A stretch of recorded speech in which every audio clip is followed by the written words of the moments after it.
We're super pumped to bring you the Do Work podcast by Diamond C. Behind me is a purpose-built studio where we will host each episode of the podcast. The purpose of this podcast is to highlight our vendors, our customers, and anything internal that revolves around the work side of Diamond C. Today on episode 1, we're hosting Lippert Components to bring to you an inside look, inside track on how big Lippert is, where they're at, what they do, and why we chose to do business with them. Let's take a listen. So, brand new podcast, the Do Work podcast by Diamond C. The purpose of this podcast is to expose our vendors, and not in a bad ways it sounds, but you know, a lot of our customers and dealers, their only exposure to our vendors is on the trailer. And so what we want to do is show them kind of who our vendors are, and why we choose to do business with them. And so just, in effort to educate, you know, the customer as far as, you know, when they spend their money, what they're buying and who they're buying from ultimately. So when we introducing you, Grant McGinnis, what's your official title at Lippert? I mean, Lippert sales guy, Lippert peddler, axle peddler. Lippert do-all? Do-all, yeah, the do-all. So today's podcast is over Lippert. Lippert is who we buy all of our axles from. You know, we've 100% all in for 3 years? 3 years. About to be 3 years. Yeah. So it's been a journey, but let's start more so about you. Okay. You know, just how long you've been at Lippert, and then we'll get into who Lippert is and the history of Lippert. Yeah, for sure. Yeah. Like I said, my name's Grant McGinnis. I've been with Lippert for a little over 4 years now. Came from the way I got started with Lippert was I was selling grease for the axles, and so, you know, kind of dealt with a few issues there, and then they poached me over from that place, and here I am. And so my boss, Bob Boone, actually calls me the grease guy. Yeah. So we came up there and toured like right when we were getting started, and he told that story. And to date, your phone number in my phone is Grant the Grease Guy. Grant the Grease Guy. Yeah, that's what it is. I swear everybody in the industry is like, oh yeah, you're the grease guy. Yeah. I don't care. Will you buy from me? No. So I've been with Lippert for about 4.5 years. You know, I sell a multitude of products, primarily work with the axle side of things. You know, it's kind of the major market down here, right, is the utility trailers and all of that. And so it's a big axle market. Yeah. So what is some history on Lippert? You know, again, in the spirit of our customers knowing who they're, you know, the product they're using, where it comes from, you know, kind of just some history on it. Yeah. So the founder of Lippert, name was Doug Lippert, and Larry Lippert. Larry was Jason's grandfather, and he started the company in 1956. And, you know, he ran it until like 1976, 1977, where Doug, his son, took over. And then Jason became the CEO in 2003. So Jason is our current owner right now. So it's a 3-generation Lippert deal. And, I mean, it's been a thriving company. I mean, we're blowing and going right now, man. We've got a little over 2.7 billion in sales, and it's we're big time. So it's awesome. About what year did Jason take the helm? 2003, I believe. Yeah, so he's been at it almost 20 years. Yeah, he's been there for a while now. Speaking to, when you said it, you know, we're a big deal. Mm-hmm. Like how many countries, or do you know, or how many plants there are today? There's over 70 plants, but how many countries, I don't know. Yeah. I know we're all over Europe, and I think we got some stuff down in Australia too as well. Yeah. But as far as like the actual number of plants or countries, I don't know. Yeah. But I mean, we touch so many different industries, right? We touch marine, RV. RV is kind of where we got our start. You know, building RV chassis and that stuff, and then they've acquired companies over time and have kind of gotten into different market segments throughout, right? Yeah. So we do a lot of commercial vehicle, you know, MH stuff. Like I said, marine, MH, RV, Utility trailer. Utility Come on trailers. now. Yeah. Can't leave that one out. One thing that we do that we actually we're a little bit into the fitness industry too. So yeah, make these Aqua punching bags. Nice. Yeah, it's pretty cool. It's Yeah. got like these sensors on it and like an app on your phone, so you can kind of see how hard you punch the bag, and Yeah. that's kind of neat. Yeah, So, that's interesting. That's what, and again, in the spirit of this, like a lot of our users, consumers, and dealers, their exposure to Lippert is only through the trailer, through the Diamond C that they have. So they don't know like that the gravity of the business, how big it is, how widespread it is, what all they touch.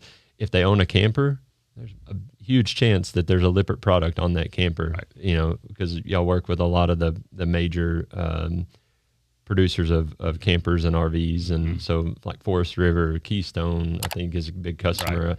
A lot of those guys, you know, y'all are either a main vendor for or a primary. You know, so yeah. that's I mean, interesting. with that kind of stuff, you know, we sell the slide outs, windows, doors, steps, awnings, axles, mattresses. Something like 60%, 40, Yeah, 50%. I think it's 60. You could around almost build 66%. Yeah. build 2/3 of a Yeah. a camper. Yeah. That's So, pretty cool. I mean, and so that was for a long time. That was where our primary eggs were, in that basket. And we've started branching out now to where we're definitely heavy in quite a bit of other markets as well. And I will say, you know, axles is one of the industries that came almost exclusively through organic growth. You know, so we started the axle division 18, 19 years ago now. And those guys came in and they started building the axles. Started out as a RV product, right? And we've kind of segued now into, you know, where we're doing the heavy duty trailers for you guys. A lot of like, I mean, going up to 16,000 pound, 12,000 pound on torsions. You know, a lot of innovation that's going in there, a lot of robotics and I mean, it's like the axle side of things is really blowing and going right now. What's it been like in the last 4 years? You've been there, but and you may know a little bit of prehistory, but like forging into the utility side or our side, the open side. What has that been? I mean, how's that journey been? Yeah, it was an uphill battle. Yeah. You know, there's a lot of players that have been in game for a long time. Great companies that have a very strong reputation, and so I mean, we had to work through those hurdles. But I mean, you know, through the leadership of the company and like the hard work of like our engineering team and them, you know, making sure innovation is something that's key, we've been able to kind of, you know, plug away at it little by little. And now, you know, we're one of the top players in the game. Yeah. So that was definitely, when you mentioned innovation, was an attractant for us, you know, as a company. I mean, that's who we say we are. We're, you know, we expect to be, and we are, you know, an innovator in the trailer industry. And so, you know, looking for a partner that would go on that journey with us was huge. Yeah. And so the timing was, if you don't get too spiritual, but it was divine, right? I Yeah. mean, it just came out at the right time where we were experiencing a lot of growth and needed to really, you know, put our foot on the throttle, you know, with vendors as well. Right. And so it was good timing. Well, and you know, one of the things that I love about working here is, and just the whole culture in general is, you know, like if you bring us an idea, we're not going to say, no, we can't do that, right? We're going to say, we're not doing that right now. We'll look into it. Yeah. You know, we're not going to just immediately say no or shoot the idea down. We're going to turn over every rock that we can to make sure that we can get an idea, a good idea, whether or not we can or can't do it, if it's going to be cost feasible. And, you know, I mean, there's just so many different things that go into it that, I mean, we want to stay ahead of the game. You know, we want to have that like catch us if you can mentality. And I mean, I think that's why we are where we are right now. Yeah. It's part of the mission of Exactly. Lippert. Yeah. Yeah. There's no room for the status quo. Right. Yeah. Because that's been a thing in the trailer industry for a long time, that there's very little challenge to the way things have always been done, because that's the way they've always been done. And it costs money, it costs resources to change. And it drives us crazy that the amount of, well, it's just, you ask somebody why, and it's like, well, that's the way it's always been. It's like, well, that doesn't mean it's the way it's always got to be. Right. Like, I mean, and it takes some effort and some challenge and some resource, but there is a better way. Mm-hmm. And so that's a lot of the times when we bring you ask, it's because we've felt like there's a better way, and like, hey, we can do this, and so there's a couple of examples, I mean, of when we first started doing business together, and some of the folks listening may have seen like the 16K disc video that we did a little while back, and that's a prime example of something that, as the market has matured and continued to grow, and things are, equipment and loads are getting heavier and this and that it was a void, because folks love hydraulic disc brakes. They stop better, all that kind of stuff. But it was, they would almost not buy the right trailer because it didn't have, it still had drum brakes, whether they be electric or hydraulic. And so that was an awesome example. We early on, we started working together, we brought that to you, and it was it's a development thing. It's not we can't just, flip and do it, but we'll definitely give it a shot. And it's been wildly successful ever since we launched it back earlier this year. You guys are going exclusive across the board on the 16K now discs, right? I mean, it's getting away it's from one the of those drums, things, totally. That sometimes we go through a little bit of risk, because we're like, we know it's going to add to every one of those trailers. It's going to add a few $1,000s, a couple $1,000s. Now you are talking about a $30,000 trailer on average, so it's a small piece, but we do that to not sacrifice the customer experience, because we have you guys telling us, hey, there is zero doubt that this trailer will stop better, and that it's in the customer's best interest, that as far as ongoing maintenance costs and that kind of stuff too. And so when you get to playing at that level, it was a no-brainer that needs to be the standard product. And again, it may not be for everybody, but if we're going to put it out there and it's going to be extraordinary, that's got to be the standard. Yeah. And so that's a good point. I'm glad you brought that up. But so as far as the going, you mentioned, I think you mentioned culture, and so that's what I want to dig into next, is like looking at Lippert's culture and your experience there, and then how it kind of aligns with Diamond C's. Speak to that. Speak to the culture at the mission and culture at Lippert. Yeah. So the culture side of things is one of the most appealing things about Lippert to me, right? So a while back, Jason, our CEO, Jason Lippert, he was looking at it, and he was looking at the attrition rate, right? And it's like, okay, we've got to kind of figure out something that we can do to change this. And so we kind of started putting in like the core values, and then started doing the everybody matters and like the community service. We do this thing called Dream Achievers, where, like if some of the guys in the plant, or somebody's like, hey, my goal is to really, I want to buy a house, we've got Dream Achievers that will like help them put steps in place to where they can get to where they can buy a house, or whatever their dream may be. We have a 100,000 hour community service initiative where we want to give back 100,000 hours into the communities that we work in, and that, our families are involved in. And actually last year, I think we did 450,000 hours as a corporation, and that was with some of our customers and vendors and other people that have kind of joined in on that. But 450,000 hours back to that's a lot. Mm-hmm. I mean, that makes a huge impact into the communities that we're around. Yeah. Right. And so like families are getting involved in that. So, if the employees are going home happy, they're going home healthier, then, I mean, they're going to come to work happier. They're going to come to work healthier. They're going to be more willing to, kind of go the extra mile, and they're not going to be burned out at the end of the day. And I mean, it's the whole initiative thing there is phenomenal, right? I mean, I'm super on board with the community service side of it. I mean, I do a decent amount of that myself with some of the other organizations, and it's just something that really resonates with me. Yeah. But I mean, we've got our core values, and all of those core values you can walk through any facility in our company, and you kind of feel those almost taking place, right? It's like those are the spirit of the facility now. And I mean, it's just from top down that we've done a phenomenal job of pushing that and making sure that that everybody knows that they matter, and it's shown. Yeah. You know, it's shown in our growth. It's shown in, you know, just the spirit and the attitudes in the plant. It's huge. We've definitely experienced it. You know, even when you're hundreds of miles away, you know, you can see the difference. But what was impressive, you know, going back to the when we first started, we came up there, first started, you know, with you guys.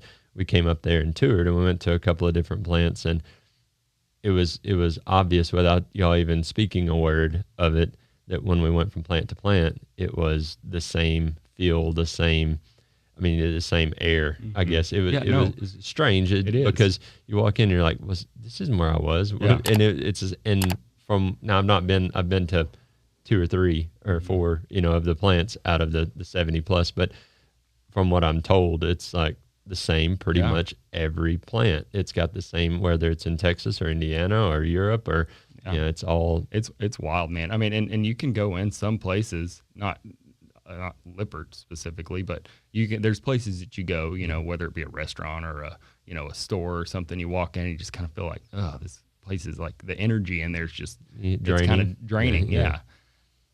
I can honestly say that we don't have that at any of our facilities that I go in. Yeah. You know, I mean, it's like, oh yeah, so of course the initiative is there, like the love for people, like, but the common theme is that people want to be cared for, right? Yeah. They want to feel like they matter. Yeah. And if you can do that consistently, it doesn't matter where it's at, or if it's in a shed, or if it's in a multi-million-dollar complex, it doesn't matter. Yeah. People will respond to feeling cared for, and then they're going to be willing to invest, you know, their time back into the company or into the community, and their family gets involved, and it only makes life better for everybody, really. It does. And absolutely. I mean, and that's, to me, that's something that really sets Lippert apart is what we've done there. And, you know, just like how our leadership is 100% on board of, you know, changing people's lives. Yeah. And I mean, that's huge. Yeah. Right. I mean, we do these leadership academies.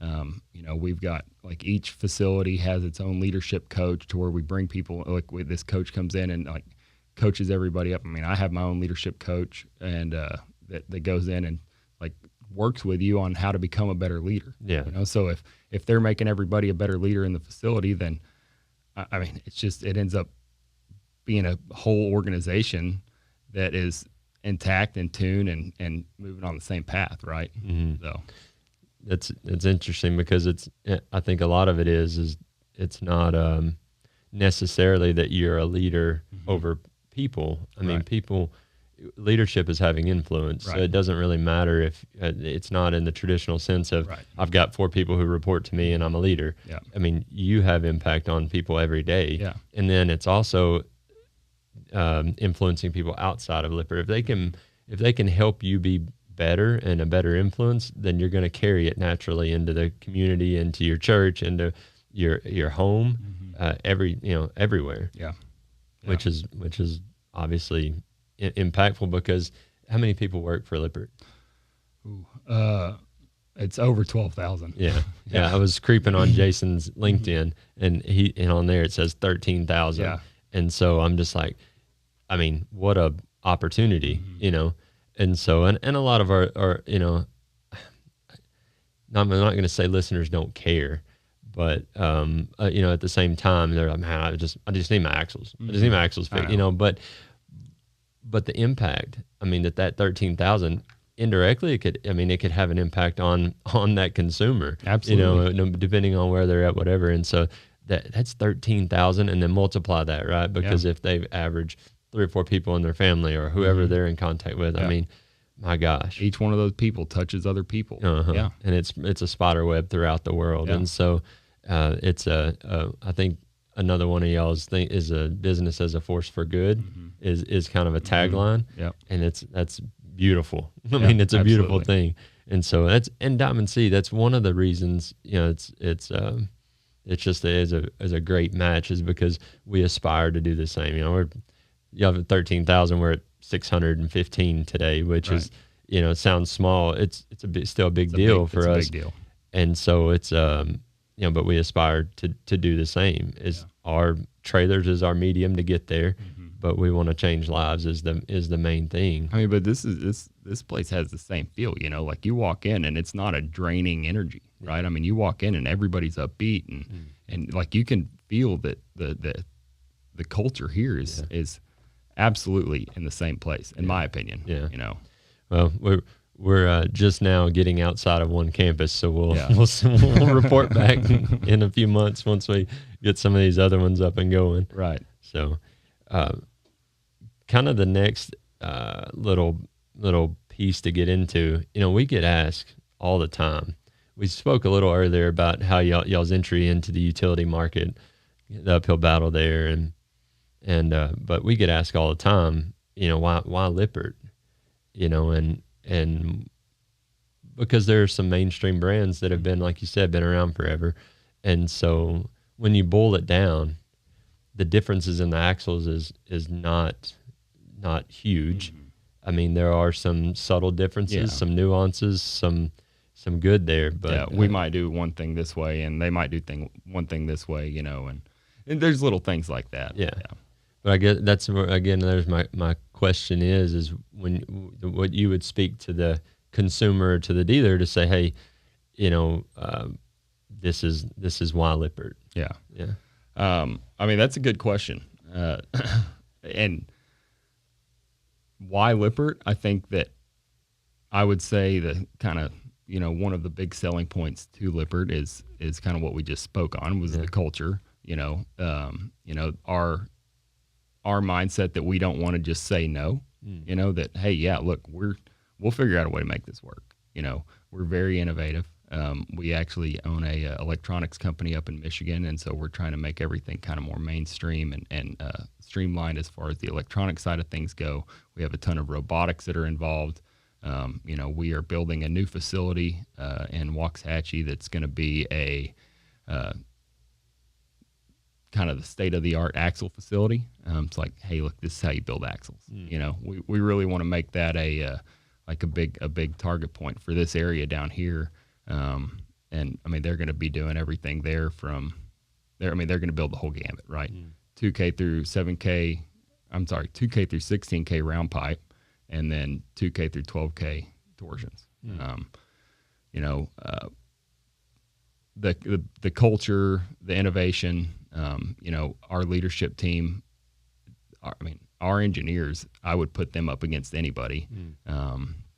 But I mean, like you said, there's subtle nuances, there's little differences that we do. And I mean, the 16K disc brakes, that was a huge thing, kind of the moving to the Volcrum caps. That was a big deal also. We're working on ABS system as well. We've got the little slipper roller deal going on. But I mean, there's a lot of innovation. I think that personally, innovation is it's a commitment to innovation, a commitment to excellence. Right. I mean, I know from our experience since the change that there is no like major factor like that we've had a number of catastrophic warranty or even any more warranty than any brand we've ever used, and we've used multiple brands, pretty much all the name brands over the years. And so from that point, all things being equal, now the why I think is what you were getting at. So that's the differentiator, right? So it is a high performance, high quality product, no doubt. There's no doubt. I would put it up against any other brand on the market. But then the difference maker is what you said: the commitment to quality, the commitment to excellence, to innovation, and to your people. Yeah, that's huge. Yeah, so. I mean, we don't want anybody there are issues that happen, right? I mean, this year has been a struggle, right? I mean, and I would say that we have come out so well based on all the different hurdles that have been thrown our way. I mean, whether it be stuff at the port that's happening or, different COVID related stuff. And now granted, we don't want to use COVID as an excuse for anything anymore. We don't feel like that works. Yeah. Right. It's like, okay. People are tired of hearing it. Yeah. People are tired of hearing it. I mean, the reality is there's, people will be out, there might be a number of people out in a plant because of this or whatever. I mean, but just like the way that we've overcome each one of those obstacles this year is mind blowing. I mean, we've all, like, everybody's learning from this year, right? Yeah. I mean, everybody's going to come out a better leader, a better person, a better employee because of what we've all had to go through this year, right? Yeah. Oh, and then it's perfectly said. I mean, it's treating all of these challenges as opportunities and learning experiences is the way, like, if you don't think about it that way, it'll almost put you in the grave. Like, it'll drive you crazy, but you've got to learn from, and it doesn't matter if it's Joe's hay business or a $2.7 billion Lippert. Yeah. Obviously the scale is different, but outside of that, you still have to figure out, how to capitalize on these challenges and turn them into opportunities. Right. When you talk about the struggles, I mean, we've felt it. We've got, I don't know, I bet we've got Lippert's got way more than we do as far as who they purchase from. I mean, we've got probably 100 plus vendors that we deal with, and man, couldn't even tell you how many vendors. Yeah, no, there's no doubt. And I mean, part numbers and amount of things. It's been a roller coaster of a year. 2020 was actually, I say 2020, the year of the pandemic, was actually easier than 2021. Yeah. Because a lot of, rising prices. Yeah. Like our purchasing team, hats off to them. I wouldn't, you couldn't pay me enough. No. To be in their shoes. No. They're pulling their hair out every day. They're getting phone calls from either sales guys or ops guys or other vendors saying, oh yeah, hey, sorry, this part's can be delayed a little bit longer. And then, oh, well, the price went up. And, it's just one thing after another, dude. And hats off to them. Like in an extreme demand. Yeah. And which is obviously part of the driver. Yeah. But this demand has been relentless. Right. For the last year, a year and a few months. Yeah. And so, and as costs continue to rise, it's been an interesting year. But I can tell you, as an organization, we've learned, we talked about a few minutes ago, learning through the challenges, and we've had to flip the script on the way we do business and learn to do it differently and learn to think one of our fundamentals is look ahead and anticipate. Well, puts a whole new meaning to look ahead and anticipate for sure. Dude, it sure does. And so. One of the things I need to give credit to our operations team, like you said, demand, like our demand is higher than it's ever been. Yeah. We've got more open orders than I've ever seen. I think anybody's ever seen. And they're struggling through one thing after another, but they keep winning. Yeah. Right. They keep coming out ahead and it's just because of, the leadership inside of those facilities. Yeah. Those, like a lot of those guys, they're working every Saturday. They're working long hours but we're still coming out like building axles, staying ahead of the game. And there has been struggles, yes, but like as far as the way it all goes, dude, they're killing it. Yeah. Yeah. I think you mentioned that leadership team. When I keep reverting back, when we got the chance to be with the celebrity, Jason, he made a comment that stuck with us that something to the effect of, 10% of the folks that work at Lippert are kind of that mid-level management, that leadership team. And so it's like, so goes the 10%, so goes the 10,000. Right. At the time it was 10,000 or so, and which rings so true because through all of these challenges, if it wasn't for the diligence and success of that team, which you mentioned a while ago, it would have probably been a far different story. It would have been. Yeah, absolutely. Yeah. And the investment that those prior years that Lippert had invested in those leaders, if it hadn't been for that, if it had just been left to their own, I would have. Who knows what would happen? Exactly. Right. And it's a little bit the same here. It's just that the last few years have been a journey of investment and leadership, and we've got a long ways to go, but an exciting road ahead. And again, if I rewound 3 years and put us in the same situation, it could have been, it'd been far uglier than it was, or than it has been. And so, we're just excited about the future and the future of the partnership. But yeah, I mean, I'm excited about it also. Like I'm excited about, like, if I was going to look at it and like, okay, say, hey, here's the takeaway from 21 is it's what we all, like everybody, us, you, anybody else that's out there, like what we've been able to learn in 21, that we've never been able to learn before. Things that like we didn't see coming, and how we've had to do hurdles around those. And I mean, nobody has ever dealt with a year like this, as far as just the different moving parts. And I mean, like, everybody that's making it is going to come out a better company because of that. Sure. Right. Yep. I mean, better. It's nuts. It's awesome. Yeah. It's awesome. It is. I mean, and again, I always said a little bit a while ago, but it's encouragement to any listener. Yeah. I mean, anybody that, if you took the time to listen to us today, like, I mean, just realize that, it's like stronger to get, like, everybody is experiencing it on some degree, more than likely, and just taking the opportunity to learn from it and do some reflection, as to what you've experienced and how you can turn it into something positive. Yeah. So, yeah, for sure. So on our exit, you're not prepared for this, Uh-oh. but some lightning round questions just to kind of end on stuff that is not trailer related. You can quit looking. Yeah. Okay. I can't read upside down. I'm a lot of things, but I can't read upside down. All right. So a few lightning round questions, and then we'll be done. All right. How many square feet of pizza are eaten in the U.S. each year? Oh, dude. Square feet. Square feet of pizza. So square feet is what? Yeah. That of pizza? And I'm not. It's a lot bigger than what I think it's going to be. Probably. Maybe.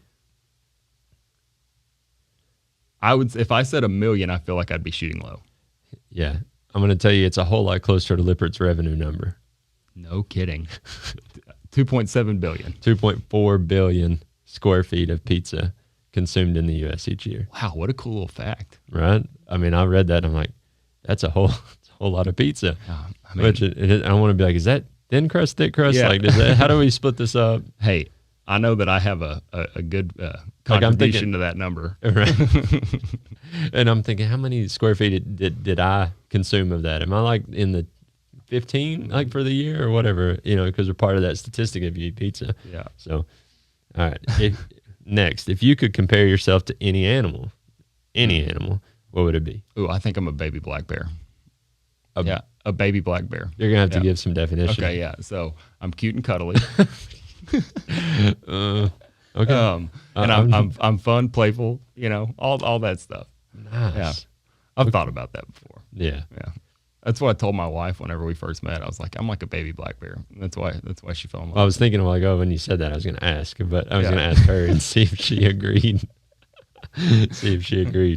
So, and then the last one, we step out of this interview and you win $10 million in the lottery. What do you, of course the question is, what do you do with it? How do you, That's a good one. Yeah. Or do you just add that to your pile? I don't know. Yeah. Add to the pile. That's right. I'm thinking that's not quite yet. Yeah. No, I don't know. I mean, honestly, like I could give a funny answer to that, but like a true answer would be, I'd try to find a way to like help people with it. Yeah. Yeah. Honestly. Yeah. I mean, I've always wanted to own a ranch and be able to take kids out that like don't have the opportunity to hunt on that ranch. Yeah. So like kids that like have never experienced the outdoors and that kind of stuff. So I'd probably buy a ranch and use it for my own pleasure. There you go. And then also do that. Huh. Yeah. Now, a lot in the same lines, and people are probably going to be like, oh, what a cliche, answers to give back. But I mean, I really feel like, I mean, my conviction in a certain sense would be like, I'm going to flip it right back and figure out how you can impact lives with it. Yeah. So that's definitely the... Yeah, I mean, like it would want to have like some kind of like ministry side of things around it and, kind of do something along the lines there. I mean, no, I've thought about that quite a bit. Everybody lays in bed at night. It's like, oh, what if I win this lotto ticket? The what if that never... After I buy my yacht, then I'll. You got the USS Minnow. Yeah. After I build my big roller coaster, A roller coaster. Yeah. On the ranch. On the ranch. There you go. Yeah. So cool. Well, man, I sure appreciate it. Yeah, man, I appreciate you having me. It was good conversation, and hopefully we were able to add a little bit of a little bit of context or light, to the Lippert conversation for everybody involved. Yeah, I mean, I hope that some of the people that are out there hauling your trailers and some of y'all's customers, and I hope they kind of understand a little bit more about Lippert now. And I mean, we're here to we want to improve everybody's lives, whether it be y'all's, your customers, our employees. We want to make the experience for everybody better. Yeah. So I mean, Sure. and we're doing everything we can to make that happen. Yeah. And the idea is my thought is we'll circle back up, whether it's in 6 months or whatever it is, and we'll do this again. Yeah. And we'll see how things have changed. Yeah. How the conversation. And I'm going to have some lightning questions for you this time. Okay. All right. Thank you. All right, buddy. We'll see you. Yeah.